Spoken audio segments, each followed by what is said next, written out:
तमाम दलित मातंग व तत्सम समाजाच्या अस्मितेचा झेंडा आज दयानंद सभागृहामध्ये अनावरण झालं असं मी जाहीर करतो. आता खरं तर हा विषय झेंडा हा विषय काय आहे हेच बऱ्याच लोकांना काही नामदेव मामा पेच प्रसंगासारखा विषय वाटतो. म्हणून मी कार्यकर्त्यांना विनंती केली होती की या सभागृहामध्ये जो कोणी कार्यकर्ता बसलेला आहे तो विचाराची देवाणघेवाण करून तो बाहेर गेला पाहिजे. या देशाला आझादीच्या नंतर घटना निर्माण लिहिण्याची वेळ आली आणि घटनाकारांना अनेक लोकांना त्यावेळेच्या नेतृत्वाने पाचारण केलं की आपली लोकशाही कशी असली पाहिजे. आणि ही लोकशाही निर्माण करण्यासाठी जवळपास म्हणजे लिखाण करण्यासाठी घटना निर्माण करण्यासाठी 150 लोकांची जवळपास टीम तयार केली. आणि 150 लोकांपैकी दिलीप मालक गळत गळत गळत गळत गळत गळिंगा कुठपर्यंत आला? फक्त 6 लोकांपर्यंत आला. आणि शेवटी या घटनेला लिहिणारा जर कोणी बहादर जर भेटला तर त्याचं नाव आहे परमपूज्य डॉक्टर बाबासाहेब आंबेडकर. आणि या घटनाकारांना 6 लोकांनी सुद्धा मानवंदना दिली शेवटच्या की नाही, ह्या देशाला जर खऱ्या अर्थानं चराचरामध्ये 3 चर समजले जातात. भूचर म्हणजे जमीन, जलचर म्हणजे पाणी आणि वायुचर. ह्या 3 चरामध्ये जे काही दडलेलं आहे, जे काही वावरतंय, जे काही तरंगतंय, जे काही उत्पन्न होतंय, जे काही जमिनीमध्ये सापडतंय, या आणि सर्वच मान प्राणी मात्रापासून पक्षापासून मानवापर्यंत कुणाच्या बापाला कोड समजलं नाही. परंतु डॉक्टर बाबासाहेब आंबेडकरांनी या 3 चरामध्ये कशा पद्धतीनं देश चालला पाहिजे, कशा पद्धतीने व्यवस्था सुधारली पाहिजे याच्यासाठी जी घटना निर्माण केली आणि त्या घटनेवर आज आपण आधारित आहोत, त्या लोकशाहीवर आपण जिवंत आहोत. म्हणून आज आपण ह्या सभागृहामध्ये आहोत. म्हणून या ठिकाणी आपण आता आपल्या अस्मितेच्या विषयी सुद्धा डॉक्टर बाबासाहेब आंबेडकरांनी त्यावेळेस मी महाडच्या 14 तळ्याचं आंदोलन 1920 साली आणि 27 साली त्या ठिकाणी 2 आंदोलन त्या ठिकाणी झाले. मी त्या सभागृहामध्ये जाऊन आलो होतो आणि त्या ठिकाणी पाहिलं. त्यावेळेस बाबासाहेबांचं वय मुश्किलनं 35 वर्ष होतं. आणि त्यानंतर बाबासाहेबांना वाटलं होतं की आपला समाज सुधारला पाहिजे. आणि त्या समाजाच्या सुधारणेसाठी बाबासाहेबांनी एका समाजाच्या नावावर एक संघटना काढली. त्याचं नाव होतं महार बटालियन. आणि महार बटालियन ही चळवळ सुरू झाली. परंतु बाबासाहेबांच्या लक्षात आलं की एका जातीचं संघटन काढून चालणार नाही. आम्ही त्या ठिकाणी काढण्याचा प्रयत्न केला. म्हणून आम्हाला थोडं उशिरा का होईना ज्ञान बाबासाहेबांमुळे, अण्णाभाऊ साहू फुलेमुळे आम्हाला थोडंफार डोक्यात आलं. आणि त्यामुळे आम्ही विचार केला की बाबासाहेबांनी महार बटालियन काढली, ती विसर्जन केलं. पुन्हा नंतर इंग्रजीमध्ये नाव ठेवण्यात आलं. शेड्यूल कास्ट फेडरेशन नावाची संघटना काढली. पुन्हा ती संघटना एका इंग्रजी नाव जरी असेल तर एका जातीपुरती मर्यादित झाली. म्हणून त्या ठिकाणी बाबासाहेबांनी त्याचंही विसर्जन केलं. पुन्हा एकदा बाबासाहेबांचा महाविचार आला की आमच्यातला गोरगरीब आहे, मजदूर आहे. म्हणून बाबासाहेबांनी पुन्हा परत मजदूर महासंघ तयार केला. पुन्हा बाबासाहेबांच्या लक्षात आलं की ही व्यवस्था सगळ्यांच्याच रूपाने तयार झालेली आहे आणि ह्या ठिकाणी फक्त मजदूरच हा विषय तयार होऊ शकत नाही. म्हणून या ठिकाणी बाबासाहेबांनी आरपीआय नावाचं एक नेमप्लेट तयार केलं. परंतु आमच्या दलित पुढाऱ्यांनी या आरपीआयच्या बाबासाहेबांच्या विचाराला तिलांजली दिली म्हटलं तर चुकीचं ठरणार. या ठिकाणी हा विषय फार गंभीर आहे, मला त्याच्यावर बोलायची गरज नाही. परंतु मी तुम्हाला एवढंच आवर्जून सांगू इच्छितो की मातंग समाजाच्या अस्मितेचा विषय आला. मी 10 वर्ष सभागृहामध्ये आमदार म्हणून काम केलं. तुम्हाला वाटत असेल बऱ्याच लोकांनी मला ट्रोल करायला सुरुवात केली की भालेराव साहेबांना निवडणुकीमध्ये तिकीट मिळालं नाही म्हणून भालेराव साहेब या मातंग समाजासाठी काही वेगळा पक्ष काढत असतील का? बऱ्याच लोकांना धास्ती आहे. मला संजयराव,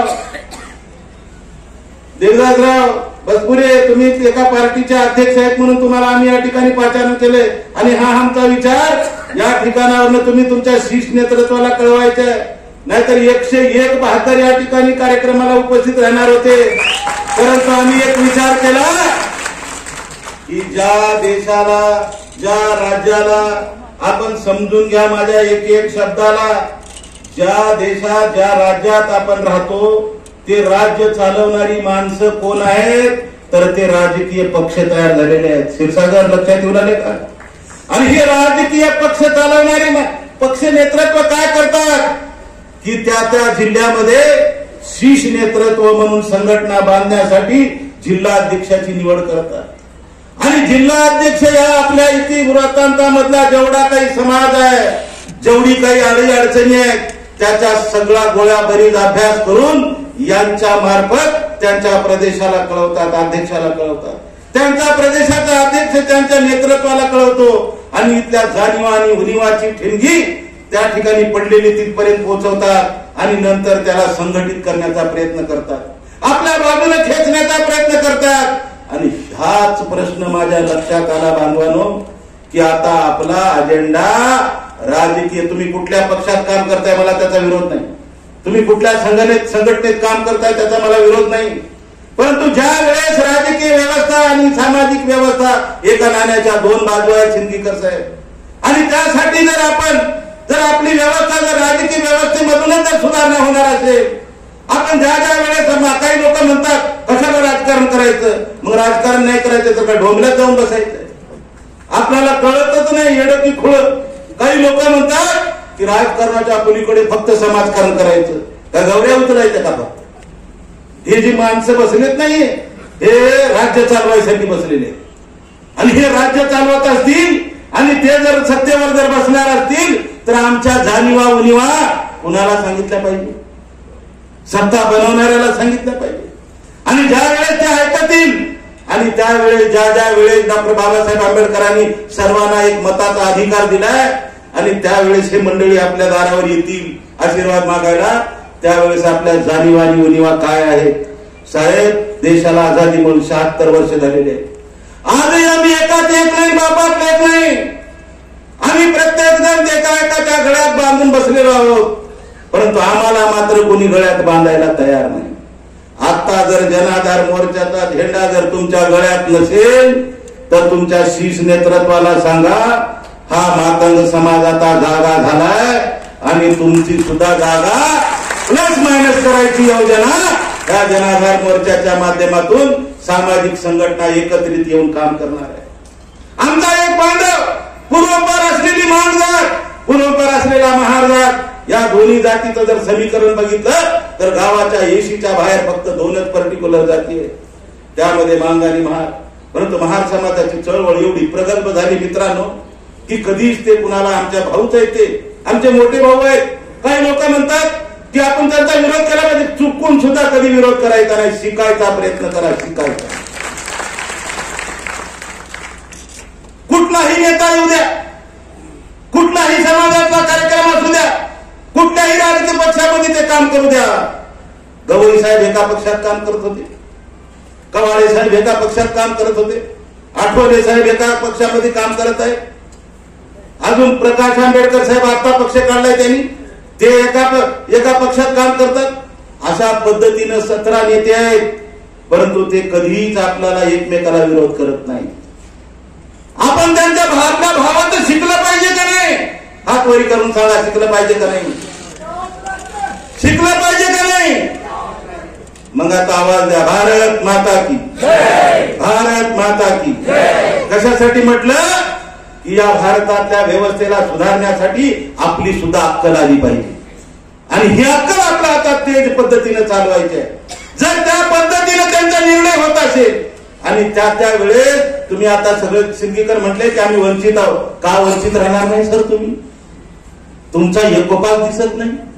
आठवले साहेब आमचे येतात, एक कार्यक्रम घेतात, तोच समाज त्यांचं स्वागत करतो, त्या पक्षात काम करतात, तो पक्षातला मलिदा आपल्या समाजाला देतात. कवाडे येतात, ज्या पक्षात काम करतात ते आपला कार्यक्रम, तीच डोके असतात, तोच समाज असतो, त्यांचा विरोध होत नाही.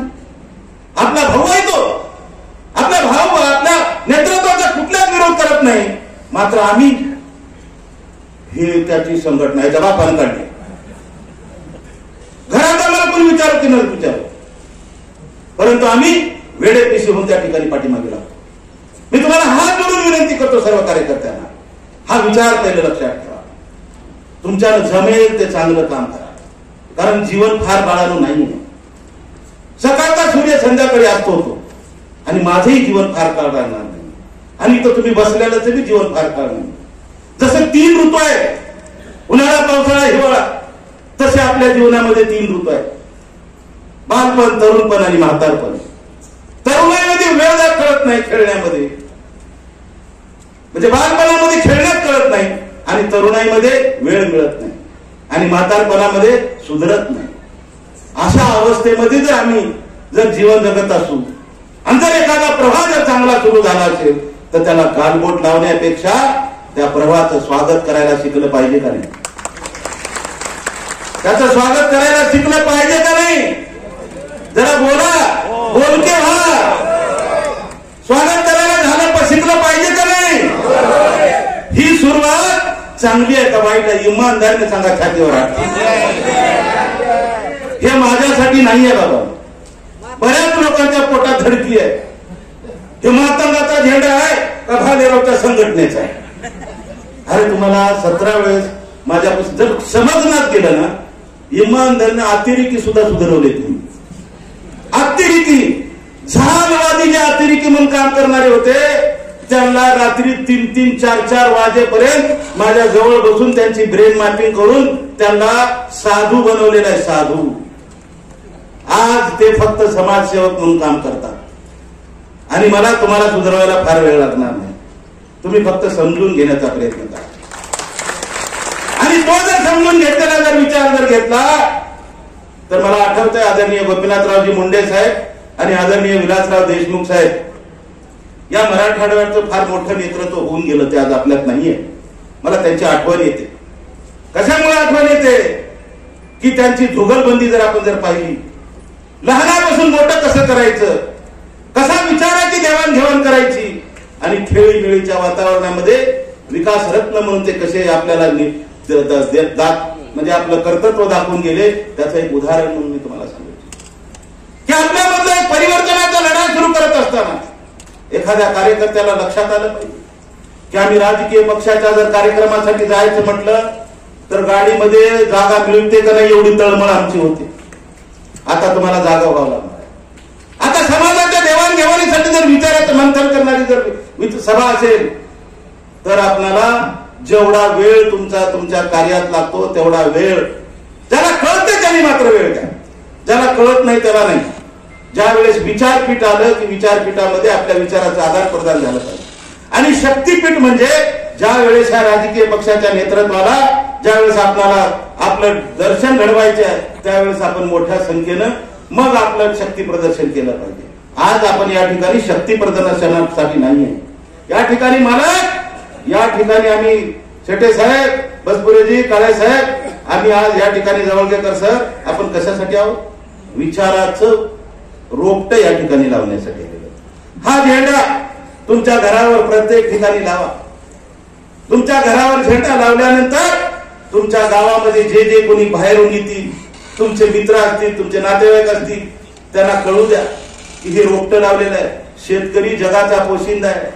याच महिन्यात बी पेरतो आणि त्याची धान्याची रास करतो आणि जगाला जगवतो. आज ह्या पेरणीच्या दिवसामध्ये या लातूर पॅटर्न मध्ये या झेंड्याचं रोपण झालेलं आहे. त्या झेंड्याचं अस्तित्व समाजाने जतन करा. गालबोट लावण्याचा प्रयत्न करू नका. आणि कुणी जर वेड्या वाकडं जर तुम्हाला गालबोट लावण्याचा प्रयत्न करत असेल तर तुमची मी हात जोडून विनंती करतो, त्याच्या मस्तिष्कात त्याचा विचार नसणार आहे. त्याला कोणीतरी भिडवलेला असेल, त्याला फितवलेला असेल, त्याला बोलायला सुद्धा जाऊ नका. घाण 2 पाण्याचे प्रवाह असतात. एक नदीचा प्रवाह, आता पावसाळ्यामध्ये नदी सुरुवात होते. पहिलं मोठ्या नद्या वाहत होत्या, पण तो आता प्रवास संपलेला आहे बऱ्यापैकी नद्यांचा. परंतु नदीचा प्रवाह ज्यावेळेस सुरू होतो आणि त्या प्रवाहामध्ये जर आपण हात टाकला, पाय टाकला तर आपण प्यायला पाणी तर तहान भागते, हात टाकला तर स्वच्छता मिळते, पाय टाकला तरी स्वच्छ होऊन बाहेर निघतो. परंतु याच लातूरच्या जर सगळ्या शहराचा जर गटाराचा जर एक पाण्याचाच प्रवास असतो, त्याच्यात जर आपला हात पाय पडला तर काय होतो? रोगराईला बळी पडावा लागतो. अशा पद्धतीचा विचार, अशा पद्धतीचा तुमचा विचार तयार असला पाहिजे की जर कुणी एखादी चांगली व्यवस्था सुधारण्यासाठी प्रयत्न करत असेल आणि त्या ठिकाणी जर कुणी जर गालबोट लावण्याचा जर प्रयत्न करत असेल तर समजायचं की याच्या डोक्यात स्वच्छ पाण्याचा प्रवाह नाहीये, याच्या डोक्यात घाणीचं साम्राज्य वाढलेलं आहे, अर्धवट हाकुंडाने वेळा पिसा झालेला आहे. त्याच्यावर मात्र वेळ वाया घालू नका. साखरे सर, आपण जनाधार मोर्चाच्या नावानं आपण काहीतरी हे काढला, ग्रुप काढला. मला रात्री 4 वाजेपर्यंत कार्यकर्त्याचे फोन. आमचा अजय गोडके या ठिकाणी आहे, पत्रकार आहे, फार हुशार पोरगा आहे तो. त्यांनी मला रात्रभर मला सांगितलं की साहेब तुम्ही आता काळजी करू नका, फार चांगला प्रवास सुरू आहे. आणि ह्या प्रवासासाठी महाराष्ट्राचं लक्ष लागलेलं आहे. आणि या महाराष्ट्रामध्ये एक चक्रीवादळ या जनाधार मोर्चाच्या माध्यमातून सुरू झालेलं आहे. मी एका पत्रकारितेच्या माध्यमातून सांगू इच्छितो, हे वादळ न थांबणार आहे. आणि या ठिकाणी तुमच्या माहितीसाठी सांगतो, राजकारण मी खालीवरी फ्राय करायसाठी तयार आहे. तुमची साथ मला देणार आहात का नाही सांगा? तुमची मला साथ देणार आहात की नाही सांगा? हो की नाही? हात वरी करून सांगा, हो की नाही? ही जर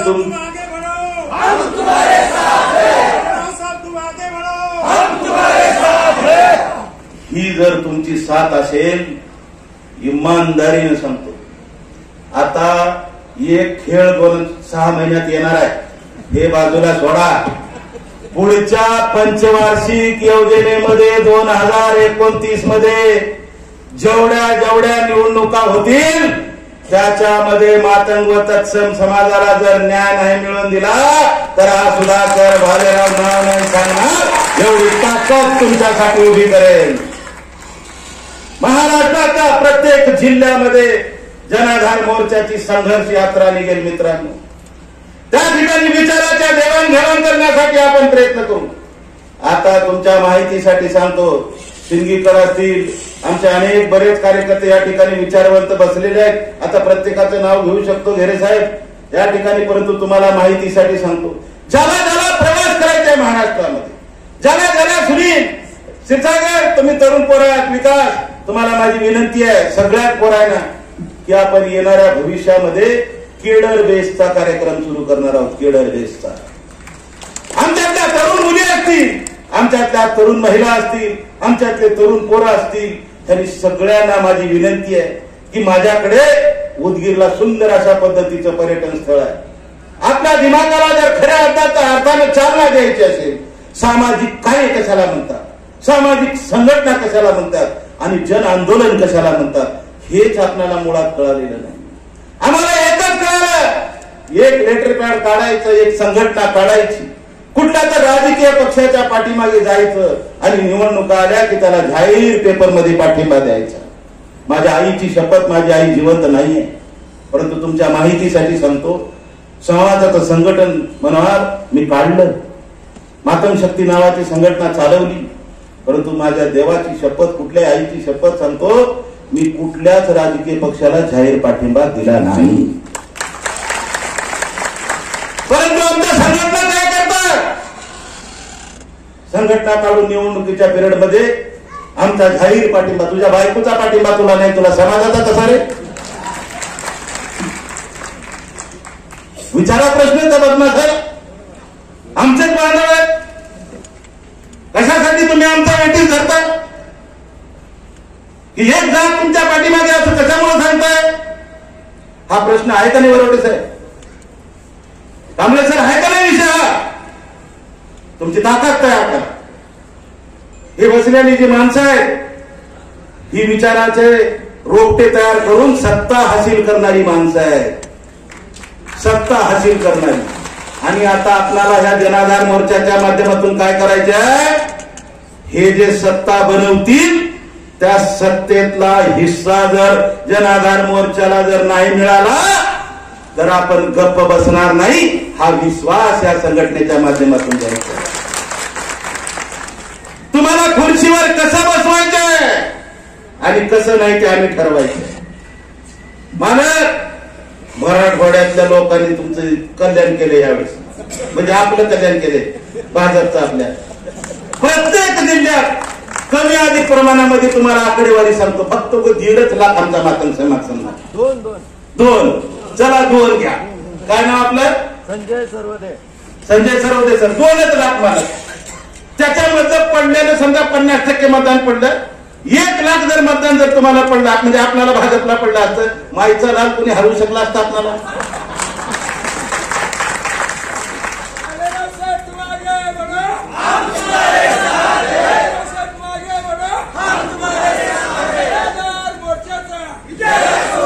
आम्हाला गिनतीत घ्या तर पंक्तीत बसणार आपण. आता आम्हाला जर गिनतीत नाही तर कुणाची पंगत व्यवस्थिशीर बसू देणार नाही. खरं आहे का खोटं? हातवरी करून सांगा. खरं आहे का खोटं आहे? हातवरी करून सांगा. घोषणा द्या. भारत माता की, भारत माता की जय. लहुजी डॉक्टर बाबासाहेब आंबेडकरांचा, साहित्यरत्न अण्णाभाऊ साठेंचा. ही कलाकार आहे. आणि हे जे कलाकार ज्या दिवशी तयार होतील ना, कार्यक्रमच करेक्ट करतील. मला आजपर्यंत माझ्या मस्तिष्कात हे गटोडं बांधून होतं. माझा फायदा मला घेता आला नाही कुणाला. माझा खेळ कसा आहे माहित आहे? पाणी तेरा रंग कैसा जिसमें मिलाएगा वैसा. तुमचा सुधाकर भालेराव काय? पाणी तेरा रंग कैसा जिसमें मिलाएगा वैसा. हा जनाधार मोर्चा तुमची ताकद तयार करणार आहे, तुमचं अस्तित्व निर्माण करणार आहे. मला फक्त तुमचा आशीर्वाद हवा आहे. ही लढाई मी माझ्या कार्यकर्त्याला, आमची इथं वर्षा राणी, आमच्या वाघमारेताई, आमच्या रसा वगैरे ह्या सगळ्या महिला या ठिकाणी आलेल्या आहेत, आमची गंगूताई, ह्या सगळ्या महिला मला सांगायच्या, साहेब आम्हाला गाडी कमी पडली आहे. मी म्हटलं माय गाडी कमी पडू दे, चालेल, परंतु हा विचाराची लढाई आज आपण पुन्हा नंतर शक्तीपीठ करू. मग राज्य चालवणारी येणार आहेत आता डोमकावळे सगळे पुढे. संजय साहेब सगळे तुम्ही येणार आहात बसलेल्यावरी नाही. कसं असतं, काळा प्रत्येक ठिकाणी लक्ष वेधून राहतो. अशा पद्धतीचंच राजकारण झालंय आता सध्या. कोण कुणाकडे काय जाईल काय सांगता येत नाही. परंतु आम्हाला तुमच्याकडे माहितीच फक्त, आम्ही प्रेमातून बोलतोय तुम्हाला. हे तुम्हाला डोमकावळा म्हणत नाही आम्ही तुम्हाला एकच म्हणतोय की आमच्याकडे चातक पक्षासारखं आम्हाला बघा तुम्ही सगळ्यांनी, आणि तुमच्या नेतृत्वाला सांगा. आता मातंग समाज जागा झालाय आणि तो धागा झालाय. आता तो धागा तुमच्या गळ्यात असेल तर आम्ही तुमच्या सोबत, सगळ्यांच्या सोबत आम्ही तुमचं स्वागत करायला तयार आहोत की नाही? आहोत की नाही? ही ताकद आहे आणि ही ताकद झलक आहे. ये तो झाकी है, अभी खेल तो बाकी है. अरे वाजवा शिट्ट्या बिट्ट्या काहीतरी. ये तो झाकी है, खेल तो बाकी है. अरे गल्ली पासून दिल्ली पर्यंत आवाज गेला पाहिजे. जनाधार मोर्चा, एकच चर्चा, जोरात बोला, एकच चर्चा, एकच चर्चा. आणि तुमच्या माहितीसाठी सांगतो, मला जनाधार मोर्चाच्या माध्यमातून निश्चित चळवळ नाही, तुम्हाला हात जोडून विनंती करतो. पहिल्यांदा आपल्याला तरुणाईला जर आळा घालायचा असेल आणि तरुणाईला जर विकासाकडे जर आपल्याला घेऊन जायचं असेल तर पहिल्यांदा आपल्याला व्यसन मुक्ती सुद्धा करावी लागणार आहे. आपल्याला स्वतःला सुधारण्यासाठी आपल्याला प्रयत्न करावा लागणार आहे. मला काही कार्यकर्त्यांनी फोन केला होता, एक सुरेश नावाचा कार्यकर्ता आहे. साहेब गाडीत बसल्याबरोबर पोरांनी मला सांगितले, काय हाय का नाही सोय.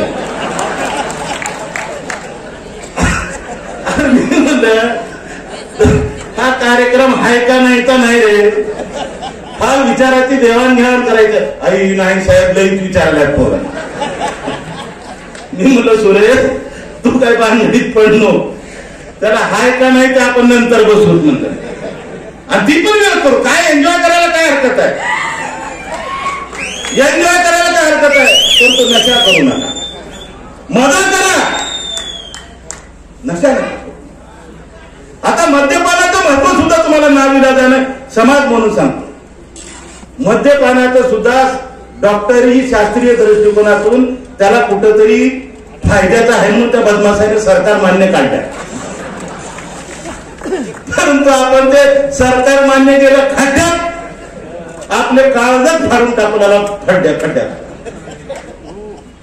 कधीतरी एखादी एन्जॉय म्हणून थोडंफार आनंद वाटला, कुठला तरी एखादा फायदा झाला, त्या दिवशी लेकरं बाळ घरात बसून काहीतरी किलो 2 किलो आणले, टाइमपास केले, असं नाही.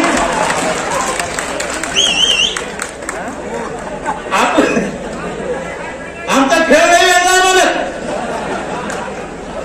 आमची एवढी परिस्थिती बेकार आहे. आता हे असं म्हणलं तर वाईट वाटून घेऊ नका. बिलकुल म्हणजे हसी खुशी मजाक मध्ये सांगतो. आमचे काही तरुण पोरं किलोभर आणतात, शिदू जोकोना अर्ध पार, आणि पुन्हा म्हणतात भाजी कसं काय चांगली झाली, कशी भाजी चांगली होती, त्याच्यात काय काही राहायचं ना म्हणून. तर सांगायचं तात्पर्य, आपण हसी मजाकवर जाऊ नये. आपल्याला विचाराची लढाई करायची. आपल्याला आता सुधारणा करायची आहे की आपल्याला नशा करत असताना सुद्धा विचार करायचे. आपल्याला काय करण्यासाठी नशा केली पाहिजे हे सुद्धा कळालं. दारू विकणाऱ्यांनी घरं बांधली, बंगले बांधली, श्रीमंत झाली. दारू पिणाऱ्याने कधीच काही नाही बांधलं. परंतु रोडवर पडल्यानंतर म्हणतोय ओ नाहीच मुलगी मी लातूर घेणार आहे म्हणते. काहीच कळत नाही. आणि जर भान नसेल तर मग हा माझा विचार झेंड्याचा तुमच्या डोक्यात येणार. पहिलं तत्वनिष्ठ राहा. मी पहिल्यांदा तुम्हाला समजावण्याचा प्रयत्न केला. बाबासाहेबांनी घटनाकार म्हणून निर्माण झाले. निर्मात्याला 150 लोकांनी साथ देण्याचा प्रयत्न केला, परंतु 150 लोक कमजोर निघाले. बाबासाहेब एक हिंमतवाला निघाला म्हणून हा घटनाकार झाला का नाही. मग आपल्यातली सुद्धा क्रांती करायची असेल तर आपल्या कार्यकर्त्यांनी आपल्या मेंदूला जरा चालना देण्यासाठी निर्व्यसनी होण्याची गरज आहे का नाही. आणि जर तुम्ही निर्व्यसनी झालात तर तुमच्या माहितीसाठी सांगतो, एवढ्या योजना प्रगल्भ आहेत. त्या जनाधार मोर्चाच्या माध्यमातून तुमच्या उद्योगाला चालना देण्यासाठी मी ताकद देणार. ज्या ज्या परिस्थितीमध्ये ज्या ज्या शासनाच्या योजनेचा लाभ घेण्यासाठी तुमची टीम तयार करा. तालुका स्तरावर तुमची एक कमिटी तयार करा. आणि जे छोटा उद्योग करत असतील, एक अंधारी गावाचा पोरगा आला का नाही मला माहित नाही. आमची रंजना ताई म्हणून एक आमची सूर्यवंशी वलांडीची एक आमची महिला आहे का इथं, तेव्हा इथं बसले विषय. मी तुम्हाला आवर्जून सांगतो, काय आजचा कार्यकर्ता नाही, ती महिला विचारा सगळ्या मी आमदार होण्याच्या अगोदरपासून माझ्यासोबत आहे. मला खंत आली, माझा जेवढा विकास व्हायला पाहिजे तो होऊ शकला नाही. त्याचं कारण आहे आमच्यात एक झेंडा आम्हाला झालेला नाही. आम्हाला कोणी घाबरायला तयार नाहीये. आमचे भाऊ सुधारले, अजून सुधारण्याच्या तयारीवर आहेत. दुर्दैव किती आहे बघा. गावात घर नाही, शिवारात शेत नाही, मतदार यादीत नाव नसेल, असा संसार करणारा पारधी समाज, प्राणी पक्षी मारून खाणारा समाज, अशा माणसाच्या समाजातला IAS झाला, IPS झाला, कलेक्टर तहसीलदार झाला, अशा पद्धत म्हणजे प्रामुख्याने 3 IAS आणि IPS झाले. परंतु किती दुर्दैव असेल की माझ्या समाजातला आजही डायरेक्ट IAS आणि IPS झालेला नाही. किती पाठीमागे आहोत आपण, कसलं समाज करून करणार आहोत आपण. मी तुम्हाला हात जोडून विनंती करतो, जवळदेकर साहेब, आपण अत्यंत कर्तव्यदक्ष शिक्षण साहित्यामध्ये काम केलेलं आहे. मी तुम्हाला विनंती करेन, महाराष्ट्रातल्या प्रत्येक जिल्ह्यामध्ये जिथे जिथे आपल्याला दालनं उभा करता येतील, शिक्षणाचे संकुल उभा करता येतील. कोणाचंही सरकार असू द्या, त्या सरकारला सांगेन की माझ्या महाराष्ट्रातल्या फक्त माझ्या कुटुंबातील माझ्या आई वडिलांना ज्याला जन्म देता आपण आई वडील असाल आणि जर आपलं लेकराचे पाय पाळण्यात दिसतात म्हणतात, तुमचं जर मूल जर पहिलीपासून जर हुशार असेल, मेरिट लिस्ट मध्ये येत असेल, तुमचा मास्तर गुरुजी शिक्षक प्राध्यापक त्या ठिकाणी जर तुमच्या विद्यार्थ्याची जर वाहवा करत असेल, प्रत्येक वर्षाला त्याची मार्कशीट आपल्या घरात आई वडिलांकडे तो शाळा पाठवण्याचं काम करत असते, त्याच्यावर एकदा नजर मारा आणि लक्षात घ्या मी काय म्हणतोय ते. माझा विद्यार्थी माझ्या जन्माला आलेला आहे, एवढा हुशार आहे, एवढे मार्क घेऊ शकतो, परंतु ह्याला आता पुढच्या शिक्षणाची गरज आहे. ओळखण्याचं काम तुमच्यात येऊ द्या आणि तुम्ही ज्या दिवशी त्या पोराला ओळखाल, ज्या दिवशी तुमच्या जन्माला आलेलं लेकरू असेल, मुलगी असेल की मुलगा असेल, ते जर 12वी पर्यंत करेक्ट कार्यक्रम जर मेरिट लिस्ट मध्ये येत असेल तर प्रत्येक जिल्ह्याला स्पर्धा परीक्षेचं केंद्र जनाधार मोर्चा देईल आणि त्याच्या शिक्षणाची जबाबदारी सुद्धा घेईल. आणि असा जोपर्यंत शिक्षणाचा प्रावीण्य मिळवणाऱ्या विद्यार्थ्यांची जोड आपण करणार नाही तोपर्यंत आपल्याला अधिकारी वर्ग मिळणार नाही. बोटावर मोजणारे आमचे अधिकारी आहेत, त्या अधिकारीला सुद्धा सळो की पळो मंत्रालयामध्ये करून सोडतात साहेब. शेवटी आमचे जर वाघमारे कांबळे गायकवाड असतील तर त्यांना कधी कधी गावावर नांडणाव ठेवावं लागतं, एवढी उधास्ती त्यांनी घेतलेली असते. म्हणून तुम्हाला मी सांगतो, शिक्षण हे वाघिणीचं दूध आहे. आमच्या घरातून आता पैलवान तयार केला पाहिजे आणि तो अजरामर आपल्या देशाची, राज्याची, आपल्या कुटुंबाची सेवा केला पाहिजे. याच्यासाठी आपल्याला विद्यार्थी सुद्धा घडवणं गरजेचं. आपण नुसतं उगाच चळवळ करणे, राजकारणासाठी गोंडस फिरणे, त्याच्यासाठी जनाधार मोर्चा नाहीये. अरे मी ज्याच्या ज्याच्या घरात जातो असं हृदय कळ कळ तळ तळ करते.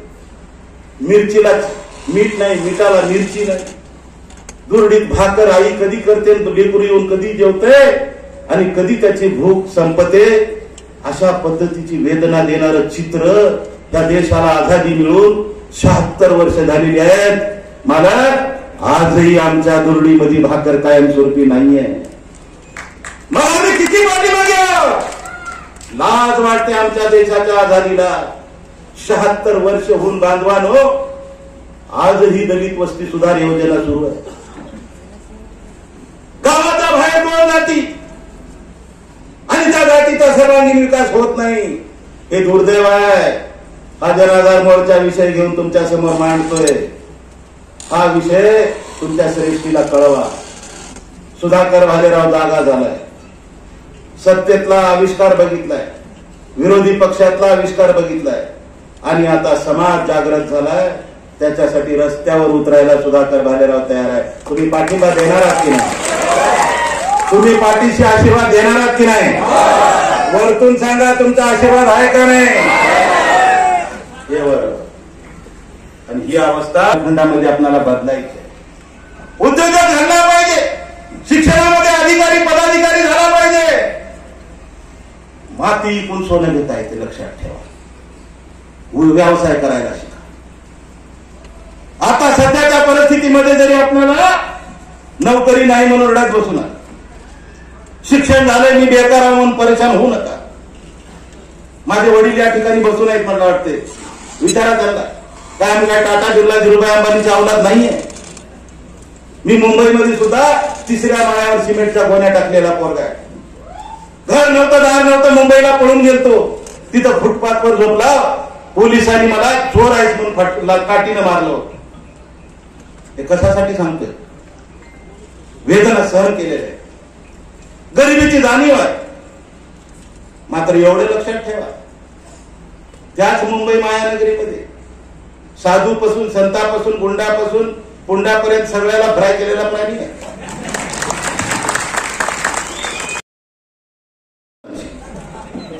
आनंद दिघे नावाचं एक वादळ आहे. त्या वादळाचा मी साक्षीदार आहे. त्या वादळाचा मी शिलेदार आहे. 4 वाजता दिये साहेबांची माझी भेट होती ती साहेब, तुम्हाला माहिती राहू द्या. त्या मुंबई महानगरीमध्ये सुधाकर भालेराव 95 किलो वजन होतो इमानदारीनं माझं. असं डेंजर दिसला की पळून जात होते पलीकडे. परंतु तो काळ वेगळा, परिस्थिती वेगळी. आज आपल्याला विचाराच्या लढाईकडे जायचे, समाज परिवर्तनाच्या लढ्याकडे जायचे, केडर व्याजचा कार्यकर्ता आपल्याला तयार करायचा. या चळवळीचं महत्व एका भाषणात तुम्हाला समजावून सांगून माझा घसा कोरडा केला तर पटणार नाही. आपल्याला पुन्हा वारंवार बसावं लागेल. तालुका स्तरावर बैठका लावा. तालुका गाव साहेब, गावागावामध्ये शाखा निर्माण करा आणि त्या ठिकाणी किमान 11 लोकांची टीम तयार करा. तालुक्याची बॉडी 11 लोकांची, गावची लोक, गावच्या शाखेची 11 लोकांची, अशा बॉड्या तयार करा आणि त्या कमिट्या जागृत करून माझ्याशी संपर्क, आमची टीम तुम्हाला देतो. त्या टीम बरोबर संपर्कात राहा. तुमच्या केसाला धक्का लागला तर सुधाकर भालेरावचा काळ झाला. बाबूराव, तुम्हाला एक हात जोडून विनंती करतो. माझ्या सगळ्या मातंग समाजातल्या कार्यकर्त्याला माझे हात जोडून विनंती आहे. आपल्याला कळत नाही आणि वळतही नाही. आपल्याला कुत्र्यासारखं मारतात कधी कधी कोणतरी, आणि त्याच्यावर 307 सारखा गुन्हा दाखल होतो. मात्र आपली अक्कलच काम करत नाही. आता ज्या ज्या काय सत्ता भोगणाऱ्यांनी सत्ता भोगल्या त्या बदमाशांनी अॅट्रॉसिटीमध्ये 0 कार्यक्रम ठेवला. हात जोडून विनंती करतो. तुम्ही असं का म्हणायला लागलात मला? त्या कायदे विधिमंडळाचा मी साक्षीदार आहे. त्या अॅट्रॉसिटीमध्ये आता दम राहिलेला नाही. आणि गावं बिघडवायचं पाप करू नका.